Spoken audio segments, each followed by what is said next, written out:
Hey, good morning, ladies and gentlemen. It's almost time to start the morning session from Brazil, Belém. Good morning, ladies and gentlemen. I'm Norihiro Itsubo, working for Waseda University. It's my great honor to have a special session named Nature Footprint. Nature footprint would be one of the methods of the life cycle assessment, especially focus on the biodiversity impact and ecosystem service impact. Today, we have a progress report based on the national project of the nature footprint. This is a collaboration research project with academic society and industrial and financial organizations. Okay, so today, firstly, I would like to invite the first speaker, Nameki-san. She is working for the Ministry of the Environment of Japan, and she will kindly give her opening remark. So please. Good morning. Welcome to Japan Pavilion. I'm Mimi Nameki, Director for International Cooperation. On behalf of the Ministry of the Environment, I thank you all for participating to this very important seminar here online. I'd like to express my heartfelt gratitude for the distinguished speakers today.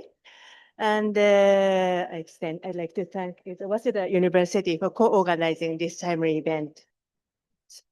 From a nature positive perspective, it is essential to reduce environmental impact across the entire supply chain in business activities and to ensure disclosure of these efforts. In such circumstances, there are challenges in setting appropriate indicators and determining how to calculate them in environmental impact assessment for companies aiming to reduce their environmental footprint and enhance disclosure. We are promoting the development of nature footprint, which is an assessment method inside both of biodiversity and ecosystem service with Waseda University and other partners.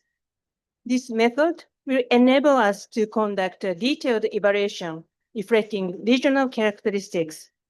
Therefore, it is a chance for companies to identify the points of interaction between business activities and nature. Internationally, there is a growing trend in the financial sector to consider biodiversity in investment and financing decisions. We expect financial institutions with significant dealings with companies that are highly dependent on the nature capital to promote the use of this method. Today, we are pleased to welcome Dr. Olivier Juliet from the Technical University of Denmark, and we will share the views on the characteristics and further perspectives of biodiversity assessment within life cycle assessment. We also have representatives from CISEIDO and Norin Chukin, who will present reports on case studies of nature footprint. By visualizing the actions companies have taken to reduce their environmental impacts using the nature footprint, we aim to develop a society where nature positive actions are appropriately valued. I look forward to the active discussion today. Thank you very much.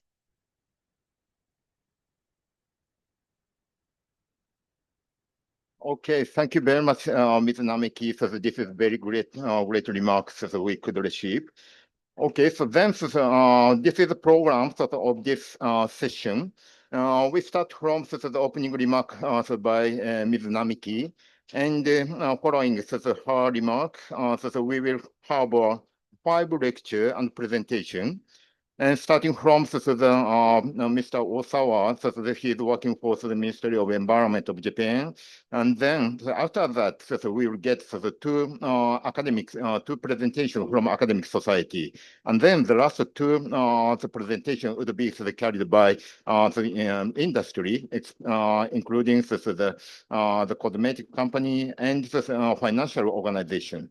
Okay, so then I'd like to move on. So the first speaker of this session, Mr. Osawa Koichi-san. He's working for the Ministry of the Environment in Japan. He will kindly introduce about the present progress of the Japanese government research and supporting activities. Please, Osawa-san, to have your next presentation.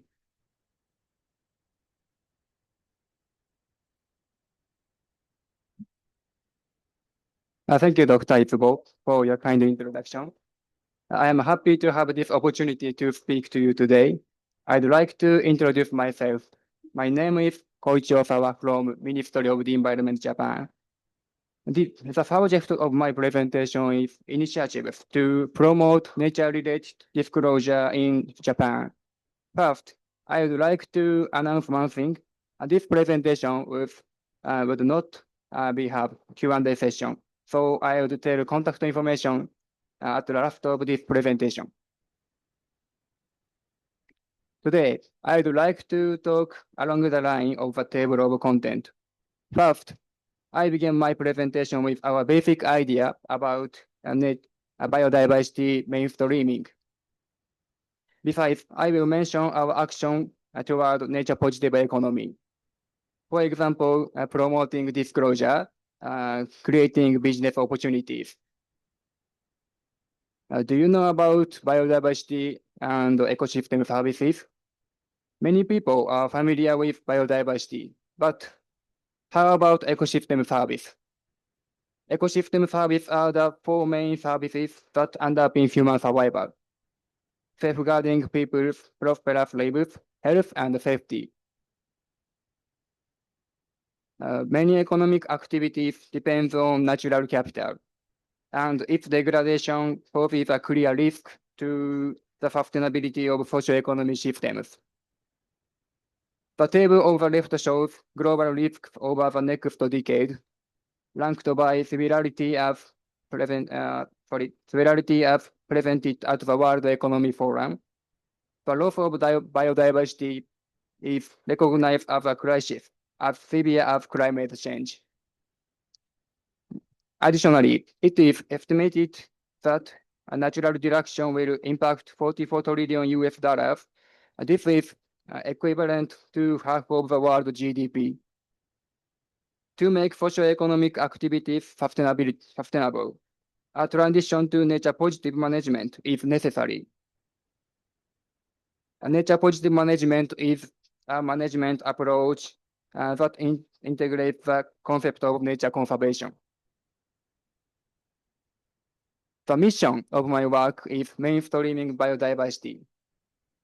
This means making the following matter of course in our daily lives and business activities.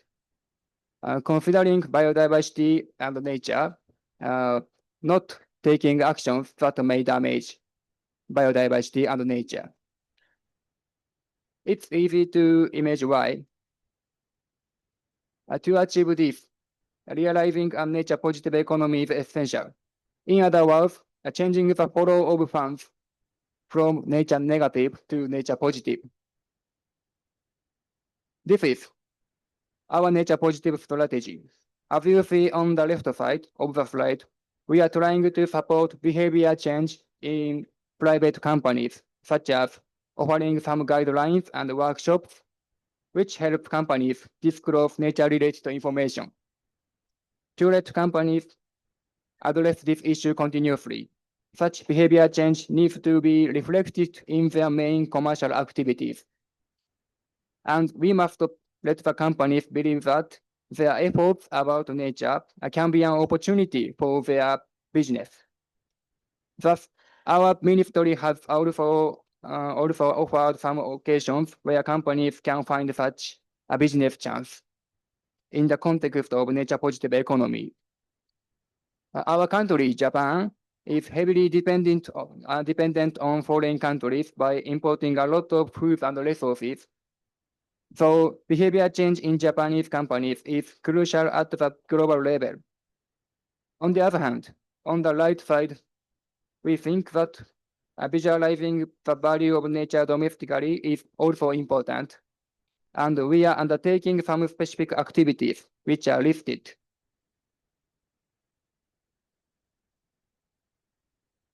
To further strengthen these efforts, we formulated strategy towards nature positive economy in March of last year.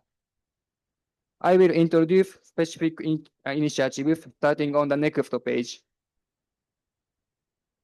First, regarding initiative related to TNFD, in December 2022, the adopted Kunming-Montreal Global Framework established 23 targets for 2030.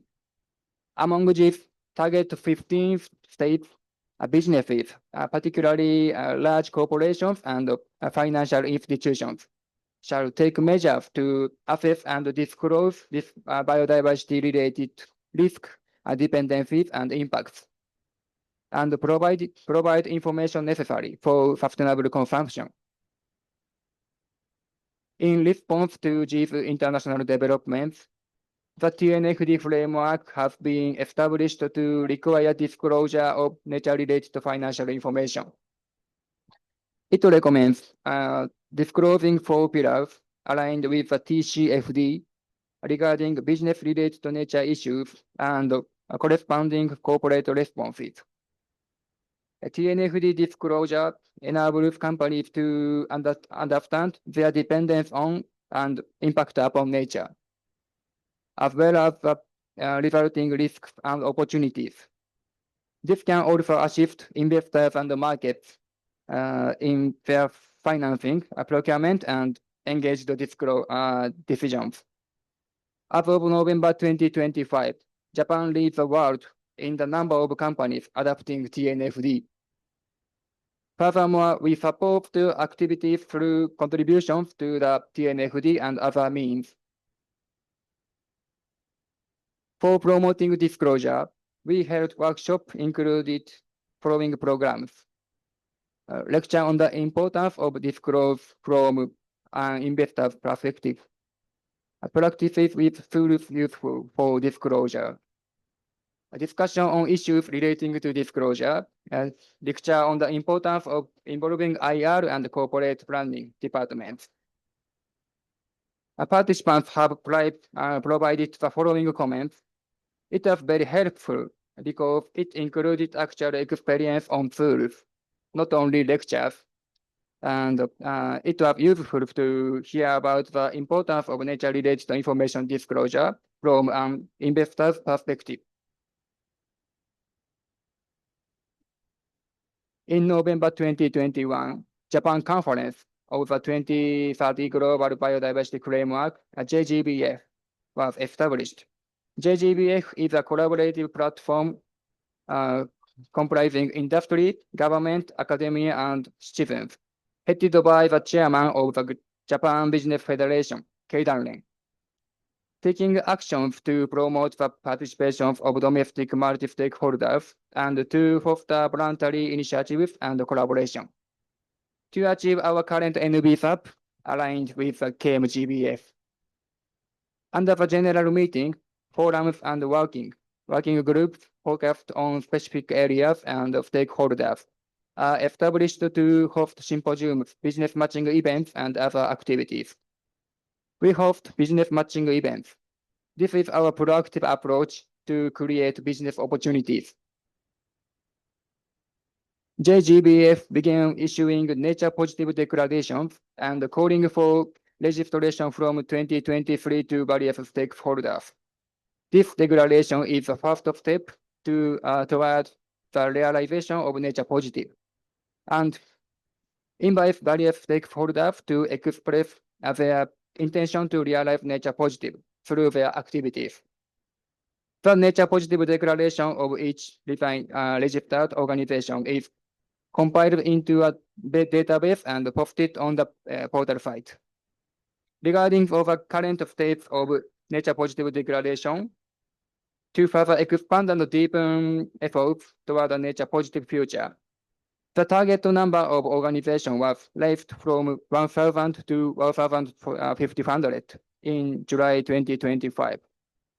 As of October 2025, the total number of organizations reached 1,023. Another initiative I'd like to introduce in our awareness-raising efforts in G7 AMP. The G7 AMP as a forum for knowledge sharing and information networking was established at the G7 Sapporo in April 2023 under the initiative of the Japanese presidency. G7 AMP is open to participation by companies and government from non-G7 countries. Therefore, we welcome the participation from various countries. For further details, please refer to the link provided on the slide. Finally, I will talk about projects on nature-related data, indicators, and evaluation methods. We are undertaking visualization of nature-related information to accurately grasp the impact of business activities on biodiversity and natural capital. For example, development of basic data, the development of multi-stake data modeling method, indicators, development of water risk model, and evaluation methods, development of nature footprint. Today, we will introduce our project of nature footprint from Dr. Itsubo, the head of our research team. I'd like to finish this presentation. If you have any questions, please contact us here. Thank you for listening to my presentation.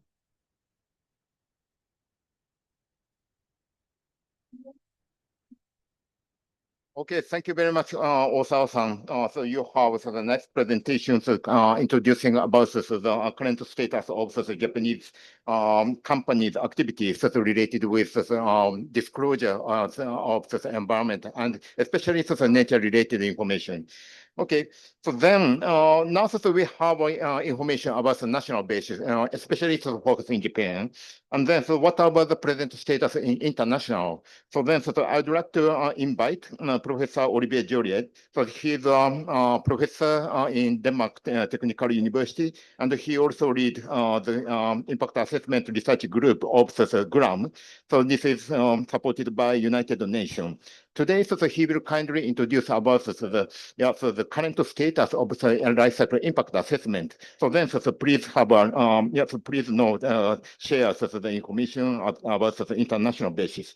Olivier, now we are seeing we can see your slide. So please start your presentation. The floor is yours. Thank you very much, Norio. So I will present you GLAM, the Global Life Cycle Impacts Method, which is developed in the Life Cycle Initiative, which is hosted by the UN Environmental Program. Okay. Just a small introduction for people who are not familiar with LCA.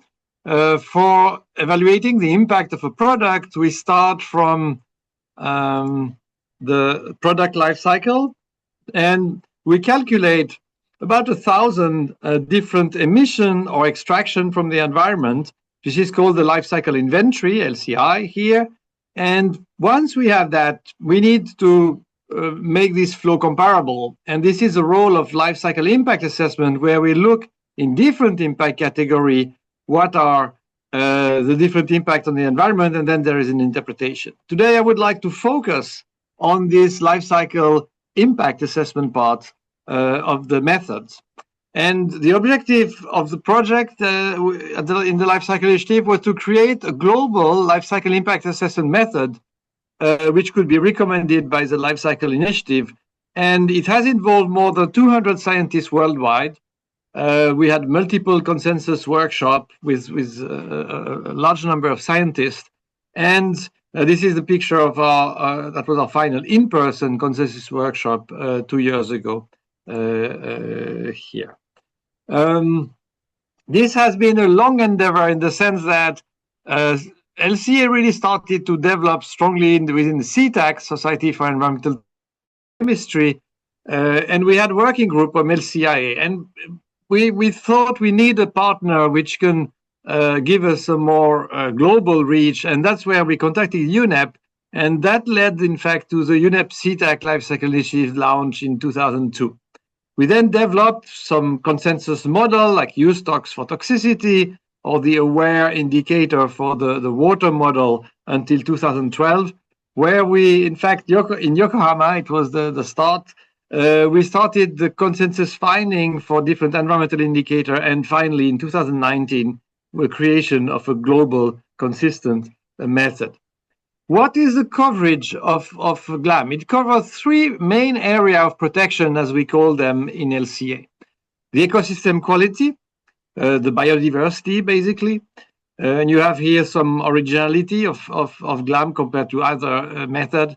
The human health and the socio-economic assets, either ecosystem services or the natural resources. And we have also worked on normalization, weighting, cross-cutting issue because we wanted a comprehensive approach for this. So we have a sort of one Earth approach where we at the same time we look at biodiversity, which is the theme today. We look also at the different impact.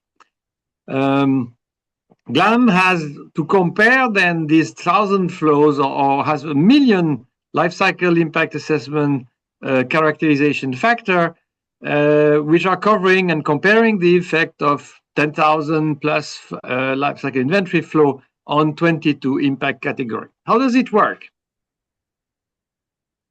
This is our framework. We start from this elementary, and we will attribute, for example, for methane, we will say it contributes to climate change, and in this category here. Then we will compare the methane with CO2 and other flow within the impact category, and that's what we call here the midpoint, using, for example, the GWP, the global warming potential 100 here.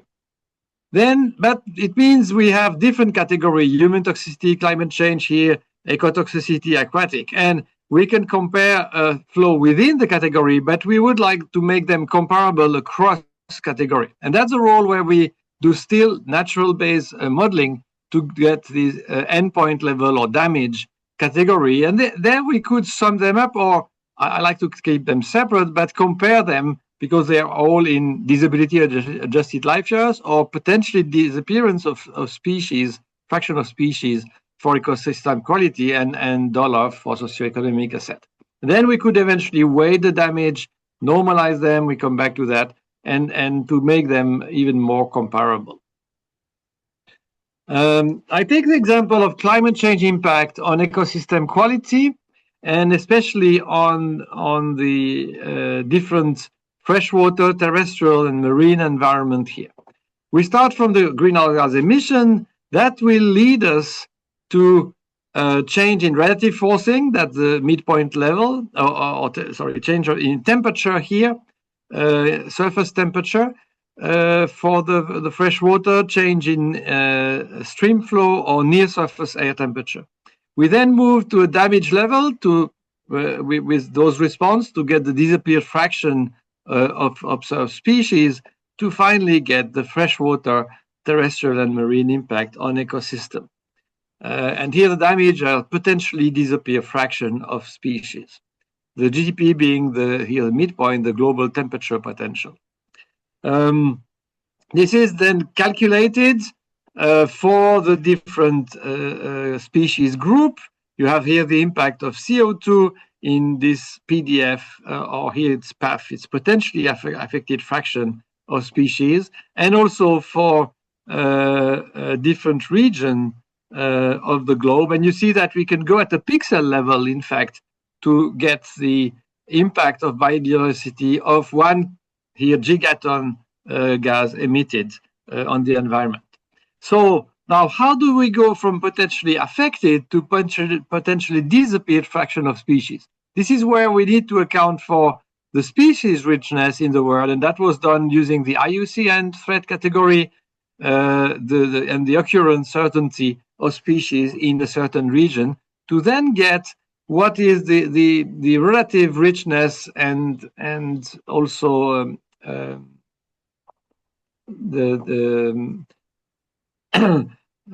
how sensitive they are, how endangered are these data. So we get here either at the Great Seal, here you have freshwater fish, terrestrial vascular plant, or at an ecoregion of a watershed region here for freshwater, or the marine coastal zone that we are seeing here. So this was just one category, and we did that. We could compare the flow within that category, but we then also did that for this other category we have here. And the green one are in fact spatially explicit, going from local to global PDF using this GEP data. Now, just a small excursion in the human health application. When we wanted to quantify the disparity in climate change impact of heat and cold on human health, and so we wanted to say, okay, let's start from the global consumption in the world. And then we use an economic trend model to look at what are the emission related here, and we get world GHG emission in kilo CO2 equivalent per year. Then we have an impact model taken from Breslov, looking at the temperature increase, and this is spatialized, as you see, because the damage here on affected population and the disability adjusted life years, the DALY loss, really vary a lot, and we see Africa and Southeast Asia being the most affected in that sense. So now we have the increase of greenhouse gas, and we looked here the health damage in different countries, and you see that in fact the richer country with high GDP per capita have a much smaller damage, going very close to zero here on human health compared to Africa and Southeast Asia here. Interestingly, when you go per degree C, the DALY per degree C global increase, different RCP scenario give very equal results. And then we combine that with the cumulative global warming potential 500 to get now the picture of the disparities in climate change impact. When we see here, we look at who is creating the greenhouse gas per region and creating the problem. We can see here North America has the highest impact. We can, of course, blame North America. They have 300 million people here, but a large area, a large impact here. But we see that Europe, East Asia, Pacific, in fact, we are second worst polluter or inducing the pollution. So it's not only what is emitted in the country, but what is emitted in other countries to manufacture what we did. So now we see the South Asia and Sub-Saharan Africa have very little impact despite a very large population, fraction of population on the earth. And now when we look who is suffering from that, you see the orange color here. This is Southeast Asia and Sub-Saharan Africa who mostly suffer. And when we look from a receptor perspective, Sub-Saharan Africa and Southeast Asia are receiving most of the impact. And it's substantial. It's a 14% reduction in the lifetime that we are seeing. And this is really totally unjust that those who create the problem don't suffer from it, but those who are not part of the creation of the problem suffer from it. And we can we have developed this injustice net damage, which makes a difference between the received and the induced impact. We see very well here the country in Central Africa who are suffering and country who are mostly creating the problem in that case. And that could be a basis in the COP perhaps for this is the effect of heat, so heat waves and so on, for some monetarization or other methods, but give a sound basis for that. Socioeconomic assets, we have here the land use and ecosystem services, and we always go from this impact pathway to start modeling each part of the pathway, going from the square meter year occupied from a certain land use, And this is impact not on biodiversity, but on the instrumental value for people. So we have indicator like the kilo solar dynamic carbon on cubic meter of water, groundwater regenerated, or kilo soil eroded here at midpoint. And at endpoint, we will calculate the damage in dollar purchasing power parity that we finally get here. So if I get back on our overall impact, so now we have human toxicity and other impact category. We have new category, nutritional health impact, which can be beneficial, physical activity, which is beneficial. Not everything is detrimental.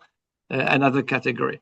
We have here the biodiversity impact and the socioeconomic, and now we would like to compare them and weight them across now the area of protection.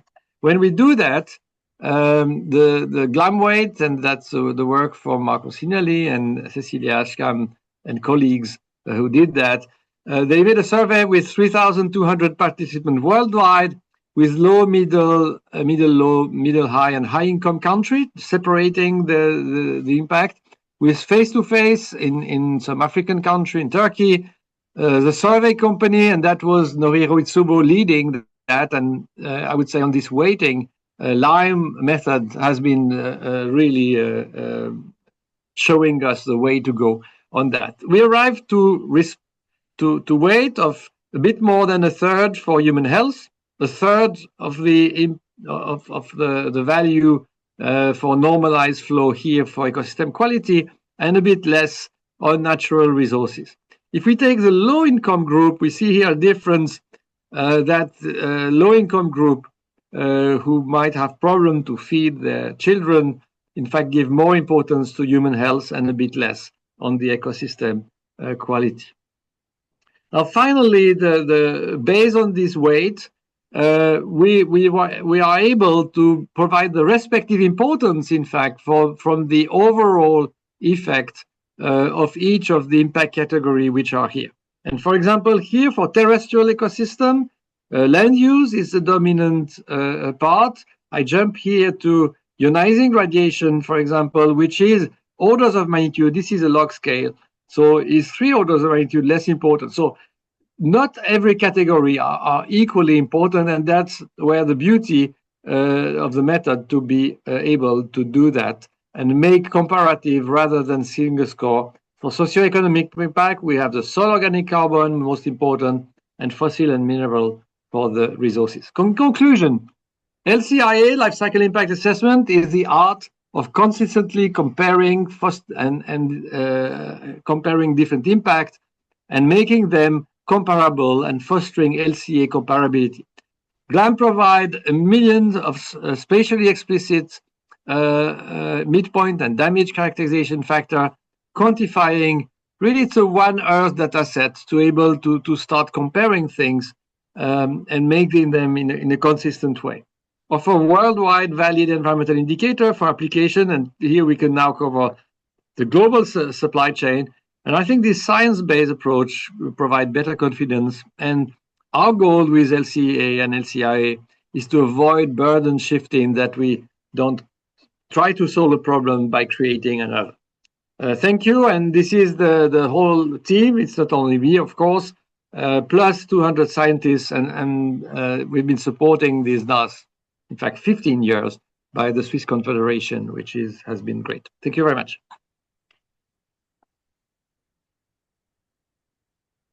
Professor Olivier, thank you very much for your great presentation. So he kindly introduced about the present status of the LCIA method, life cycle impact assessment method. And so we could see the state of the art of the impact assessment method. And so that also includes many types of environmental problems, such as the health problem, ecological impact, and the weighting to get a single indicator. Every step in life cycle impact assessment, there are many of progress in the world. And then he kindly introduce about the up-to-date status of impact assessment method. Professor Olivier, thank you very much for your nice presentation. Thank you. Thank you very much. So because of the lack of time today, so I would like to move forward. So for the next presentation, the next presentation would be conducted by myself. I would like to show about the presentation of our research project, supported by the Japanese government. Okay.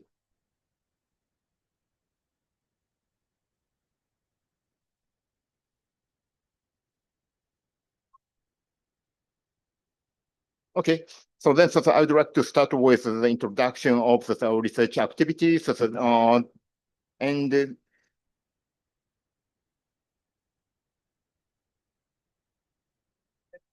okay, this research project named Nature Footprint. Nature footprint is one of the aspect of the life cycle impact assessment, which especially focus on the biodiversity impact and ecosystem service impact assessment. This research project has been supported by the Cabinet Office Japan, and we collaborate with the Ministry of the Environment. And today, I'd like to introduce about this research progress, and hopefully, after I introduce about the development of method in our research project, then I'd like to ask to the next presenter, the Ohai-san and Hida-san, concerning about the application study of the nature footprint in their business. Okay, so today, I would like to start with the present status of the LCA study in international basis. If you see the left hand, sorry.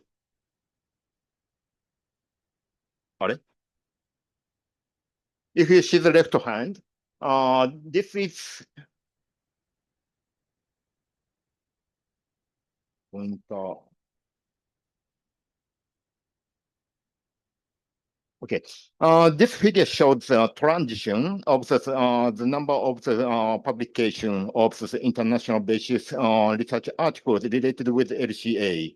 So the research of LCA started from the 1990, and in this year, the number of the publication is almost 7,000 in the world, and also, the presentation of the carbon footprint study, also it's around almost 7,000 research papers have been published in the world. And another tendency of the LCA study is the diversity of the assessment topic. Not only carbon dioxide and the climate change, water-related issue, and social impact assessment, and also biodiversity impact. So they are now the emerging topic. Okay, and in European countries, European Commission promote to focus on the environmental footprint.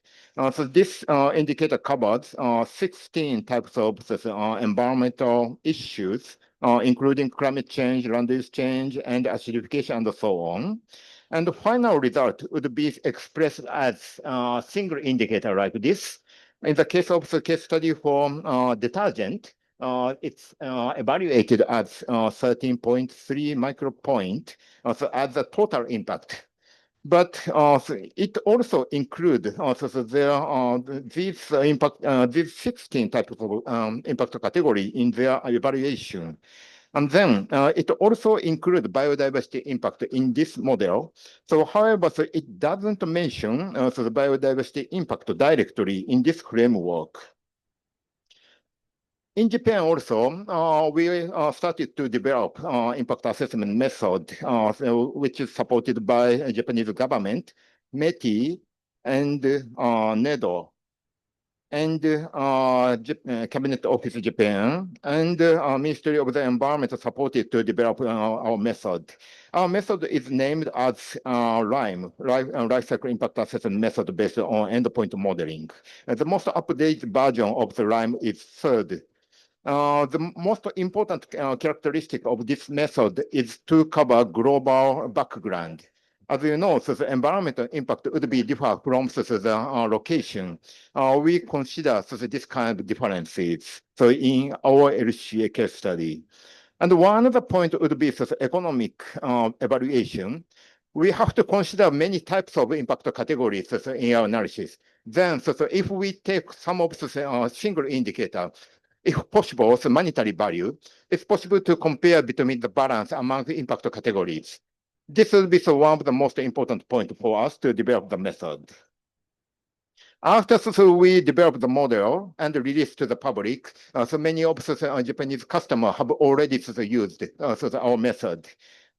And if I raise one example, this is the case study of the automobile conducted by the Toyota Motors. So this is a case study of fuel cell vehicle. This, if you see the result of the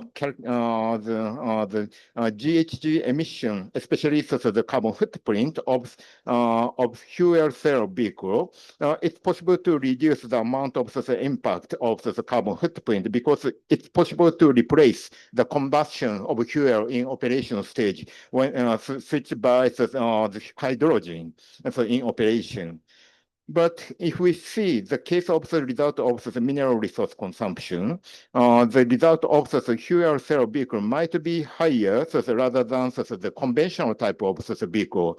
So this is because when we use the fuel cell vehicle, so we need to use platinum and copper and different types of mineral have to be utilized. So then if we take into account this point, so mineral use the impact might be increased when we switch the type of vehicle. Once we confirm this kind of balance between them, so this is a kind of trade-off relationship. So then, in order to solve this kind of trade-off relationship, we need to compare this type of contributions to one type of endpoint. So then, now the concerns about the biodiversity impact is become very higher paid attention. And also, after the publication of TNFD report, biodiversity disclosures have been paid attention. And after the publication of the recommendation document by the TNFD, Japan's more than 100 companies have already declared to publish their report related with the biodiversity and ecosystem service impact. And after that, they need method to evaluate their performance. And then, one example would be the Anchor. So this is widely applied in many companies. So when we use the Anchor, current method, it's possible to see the different environmental impact in grid cell.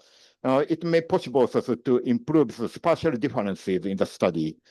But if we use the current method, it cannot consider the aggregation of the environmental impact through product life cycle.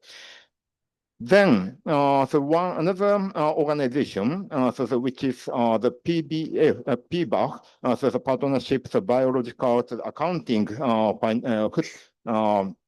organization. So this organization recommended to use footprint basis evaluation. So, however, the TNFD says there is a limitation of applying the LCA and footprint method for evaluating the biodiversity impact. So this is because in general, the LCA method doesn't fit with the spatial resolution. Normally, we can get the aggregated value. So it's a bit quite difficult to disaggregate into the level of the location of environmental impact. One another point would be lack of the ecosystem service impact. We need to solve this problem. If we see the current method, RIME 3, we can consider both of biodiversity impact and primary productivity impact. So this could be considered as the biodiversity footprint and ecosystem service footprint.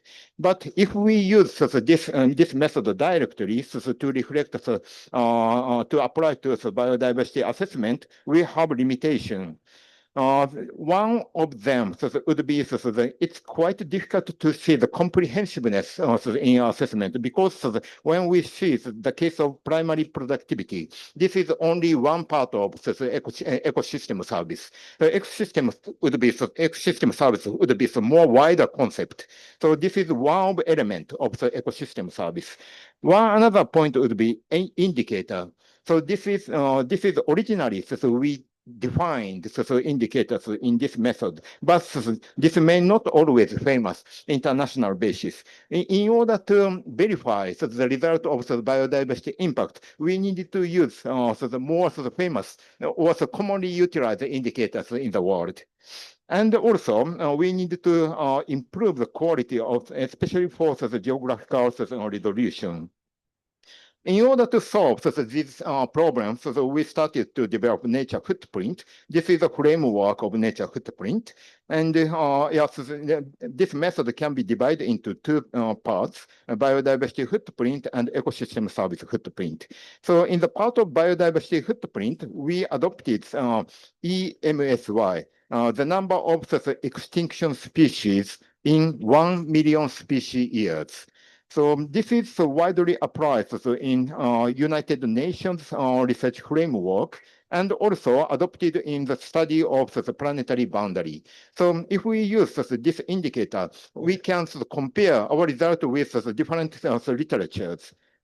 And also, we adopted the ecosystem service footprint. The result would be expressed as US dollar, which covers these services of the ecosystem service. And then, so in order to evaluate the whole of the ecosystem service, so we used the method of the environmental economics in our analysis. Okay. So from the next, I'd like to introduce about the procedure of biodiversity footprint method. Normally, the practitioners collect their data of inventory analysis and also apply to biodiversity damage factor, and then get the result of biodiversity impact assessment. In order to obtain biodiversity damage factor, so we use a Maxent model. So this is one of the species distribution model. So if we use this model, it's possible to estimate the change of species distribution in the world scale. After we estimate the change of species distribution, we can estimate the change of life expectancy. We aggregate this change of life expectancy to get the extinction risk. This result can be converted to the indicator extinction in 1 million species years. This is one of the output of our analysis, the estimation of extinction risk of land use change, in your framework. As you see from this table, this figure, we can find many of the spatial differences of the environmental impact, especially biodiversity impact in the world. And when we apply this method to product life cycle, so we can consider the location of the copper and cobalt and nickel as the mining stage of the raw material of the battery.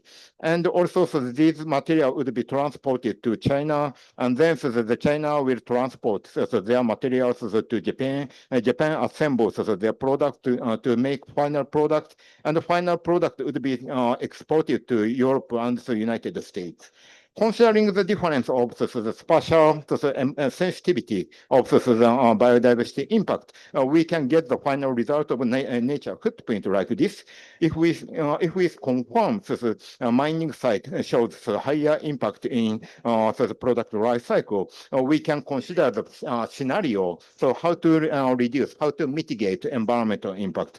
if we apply the scenario of the recycling, it's possible to reduce the mining site of the environmental impact. And also when we recycle and using reused products to different product systems, it's possible to get the environmental reduction in their product life cycle LCA. And one another point for us is to consider different type of impact category. When we use same indicator, we can compare different environmental impact, such as climate change and land use change. And this is a different topic of our study. So this is the case of the ecosystem service footprint. Using the technique of the environmental economics, we evaluated the value of biomes for each country. When we use this method, it's possible to estimate annual loss and gain of the ecosystem service in 1 year.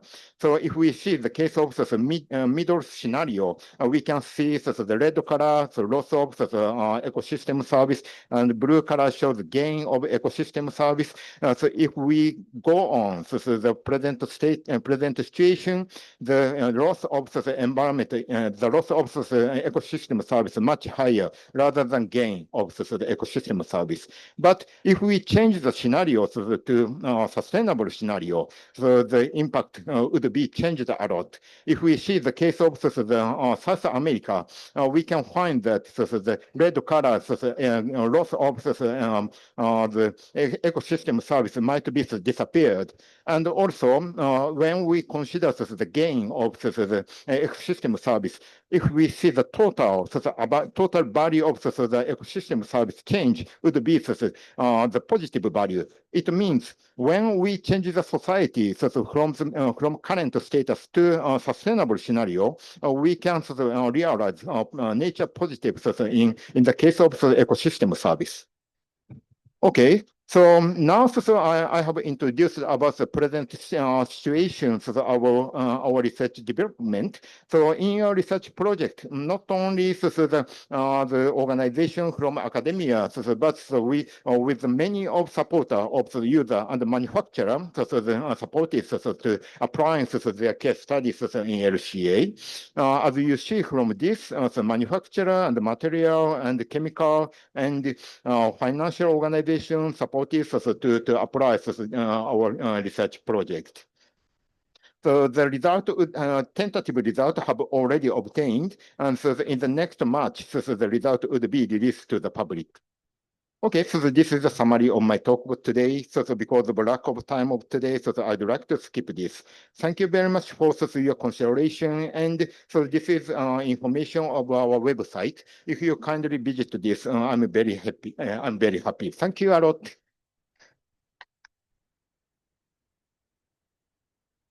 Thank you very much. And then I'd like to move on to the next presentation.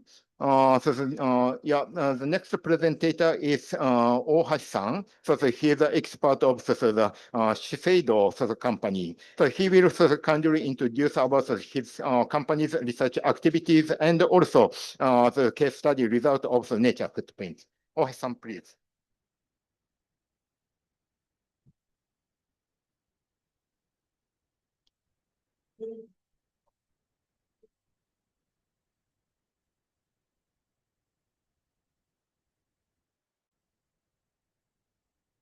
Okay, thank you for the introduction, Professor Itsubo. My name is Kenji Ohashi, working at Shiseido as a senior specialist in environmental area. I am deeply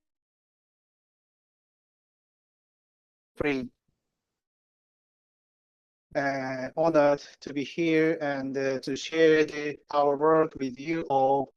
And moving into the main topic of nature footprint, let me introduce Shiseido is a Japanese cosmetic company and founded in 1872.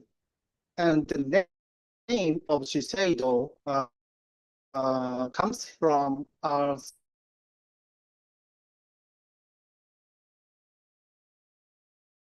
sentence of chant and grateful to the earth. I believe that this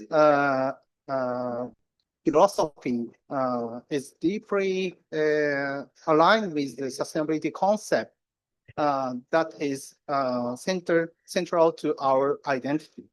Now, okay.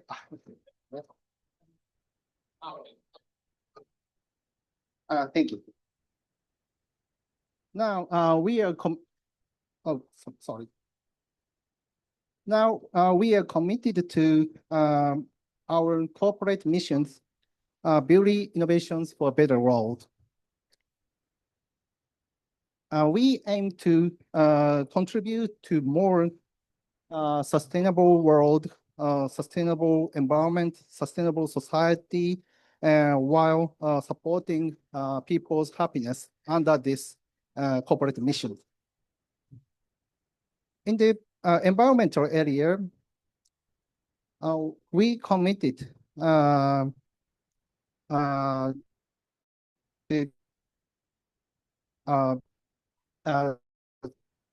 KPIs towards 2030, and we are try to establish the Shiseido beauty circular model to our business. Now,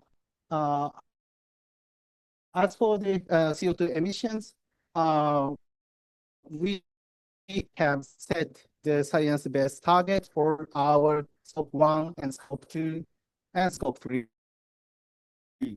And now we are proactively reducing our GHG emissions. In biodiversity area,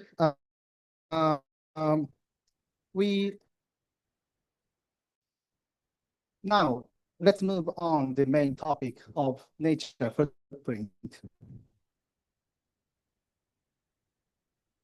In our climate and nature-related financial disclosure report, we disclose the impacts we receive from nature and society, and the impact due to our business on the earth. For both, we utilize the life cycle assessment method to quantify the impact.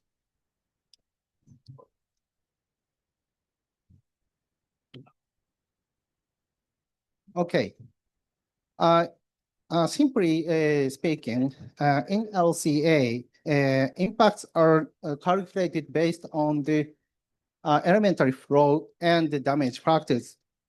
In this nature footprint project, academia side develops and provides the damage factors, and industry side, industrial team prepares these elementary flow information to apply the damage factors.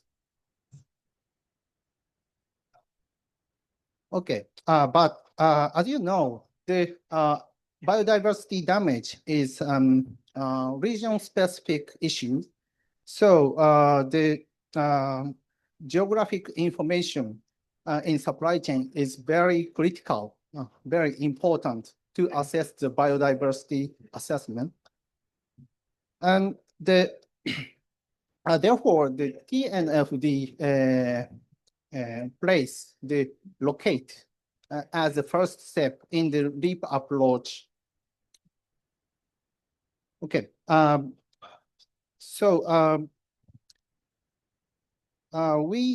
therefore we have tried to develop a method to specify geo information on land and water consumption related to our ingredient or our related to our activities, and integrate the information into our assessment.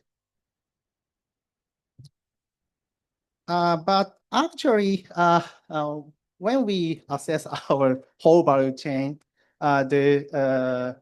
we have to organize the information for thousands of ingredients, thousands of activities.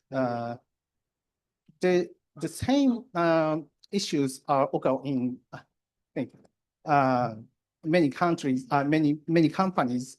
So we tried to organize and calculate a method to address this issue. To address issue, we adopted a three-step approach. First, for each ingredient, we identify the most likely crop based on the molecular structure of the ingredient and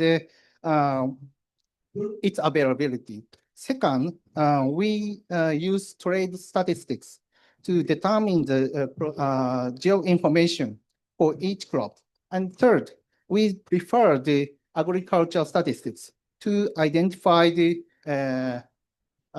water or land use change information for each crops and for each producing countries. Applying this process to all ingredients and calculate the biodiversity footprint. Here is the result. We review about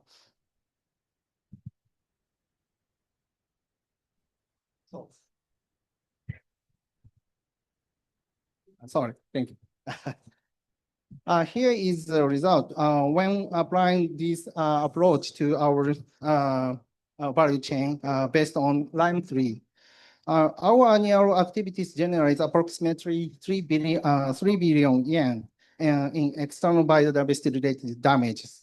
While we can reveal that we can mitigate about 4 billion yen a year by our initiatives on palm oil and paper. We also conducted the analysis using prototype of nature footprint. Please note that this is based on the prototype of factors, so we do not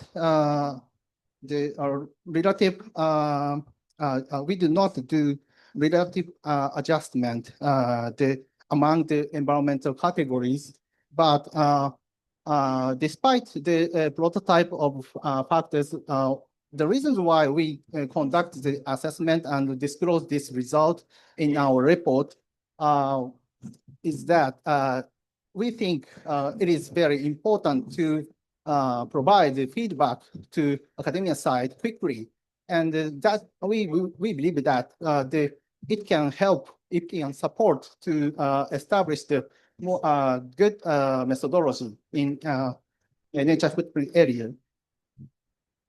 And climate and nature area have many challenges and uncertainties. We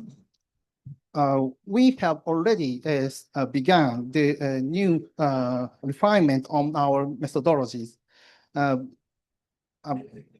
But what I would like to emphasize here is the analysis and disclosure is to establish, to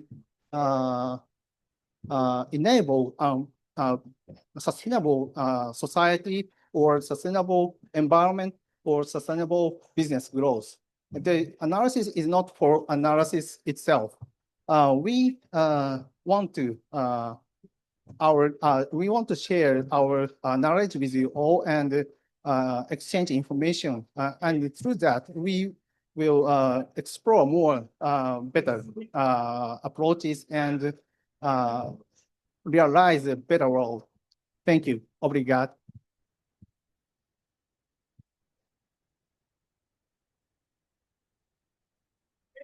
Okay, Oha-san, thank you very much for your nice presentation. So that he kind of introduced about the research activities in company-based application of the nature footprint. The next final presenter is Hida-san. So he's working for Norin Chukin.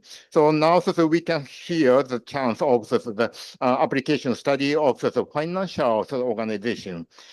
Okay, so Hida-san, please start your presentation.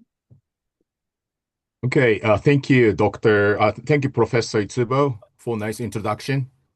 Hello, good morning, good afternoon, good evening, depending on where you are. Thank you very much for inviting me to this panel, and it's my honor to join this panel. My name is Minoru Hida. I work for the Norin Chukin Bank, Tokyo, Japan. Today's panel, I'd like to discuss three important issues. The first, I will talk about analytical frameworks that have been developed and proposed for companies and financial institutions to use for assessing their impact on nature. Second, I will talk about application of those methodologies that Norin Chukin Bank has done using its own loans and investment portfolio to determine quantitatively the impact on the nature, with collaboration with Professor Norihiro Itsubo's laboratory of Waseda University, Tokyo, Japan.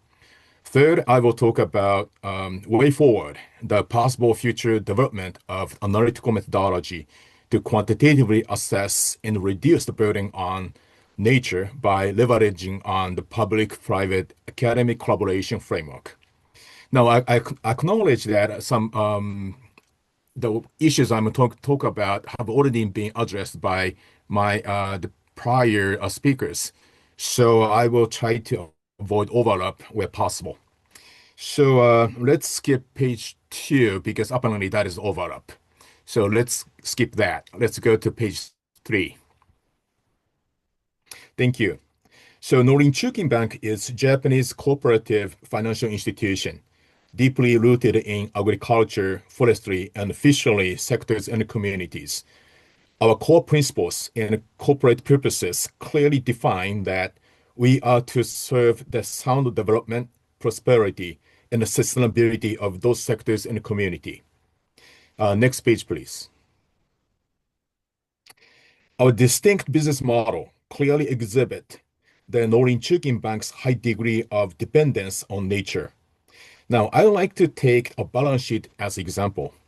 The liabilities comprise deposits, savings, and shared capital invested by agriculture, forestry, and fisheries sectors and communities.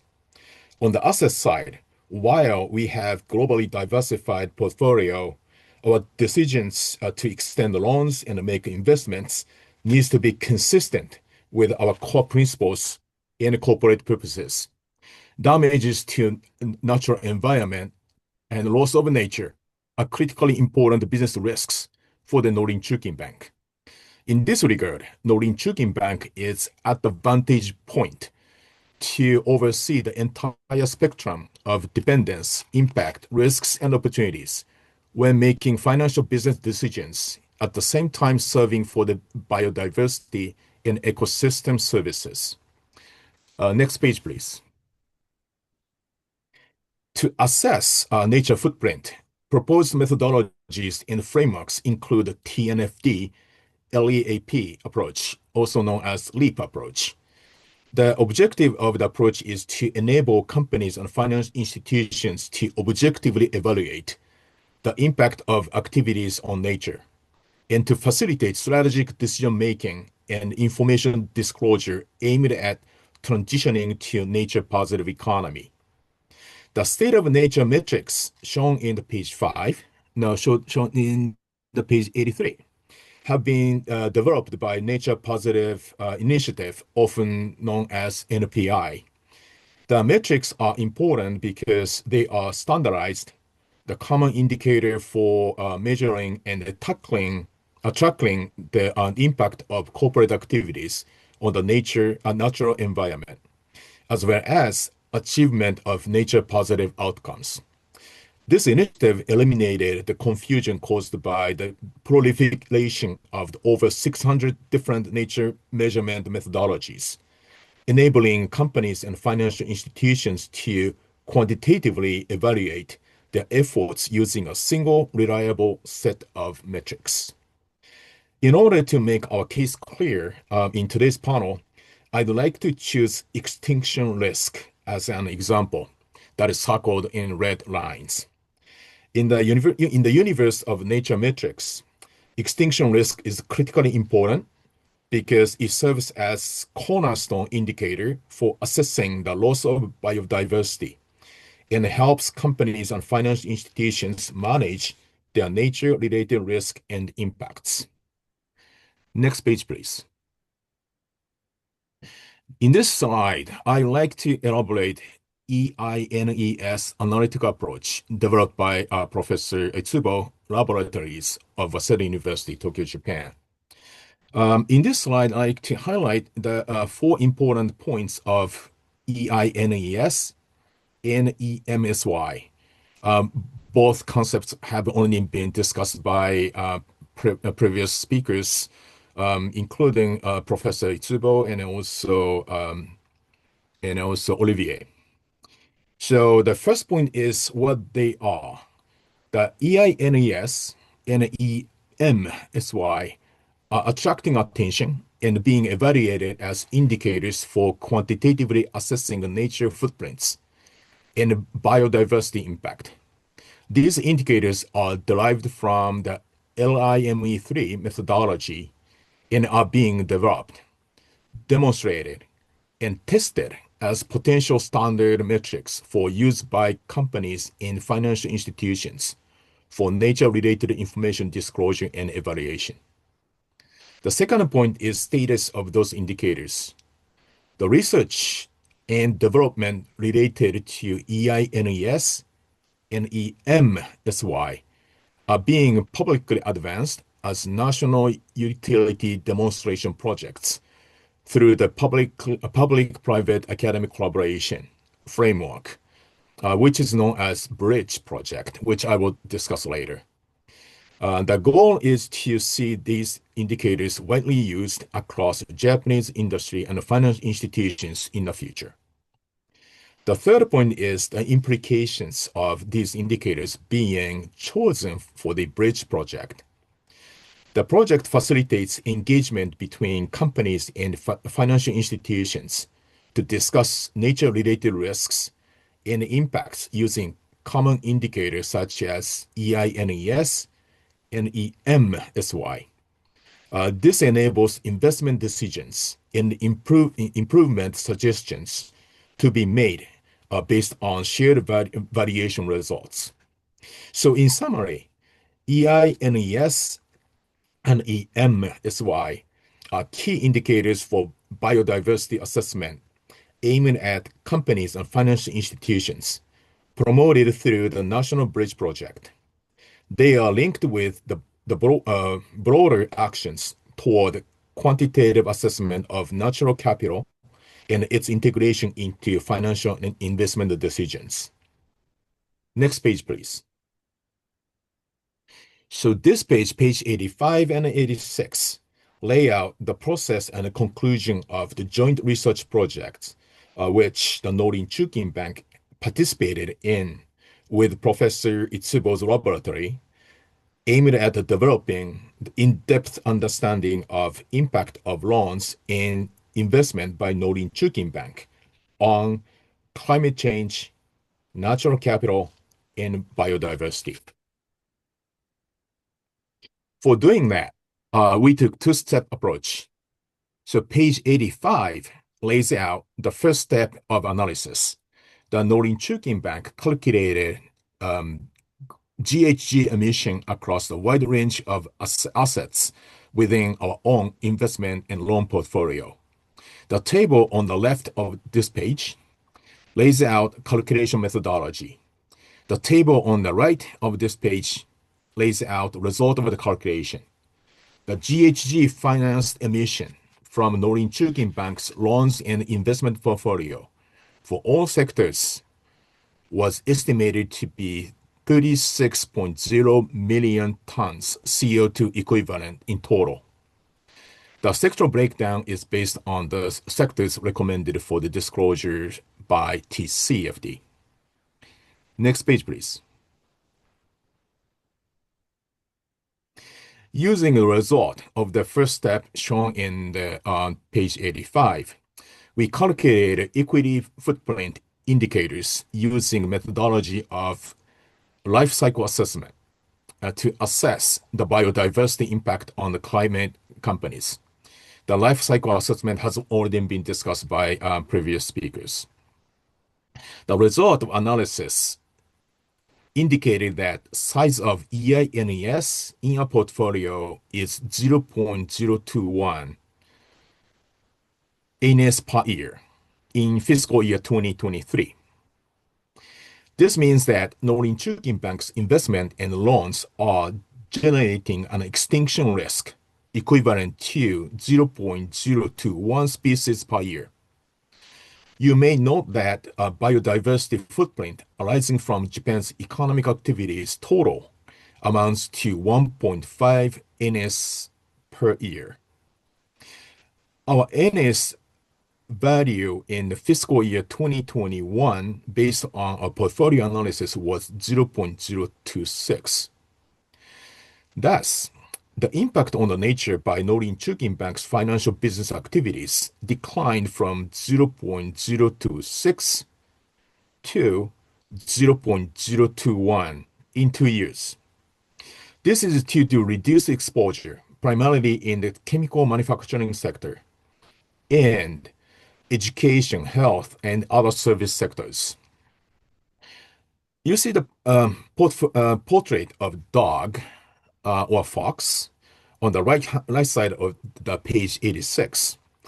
The size of ANS value of entire Japan economy is the whole body of this fox or dog, while size of ANS value of Norinchukin Bank is responsible for is the black dot on the tip of the nose.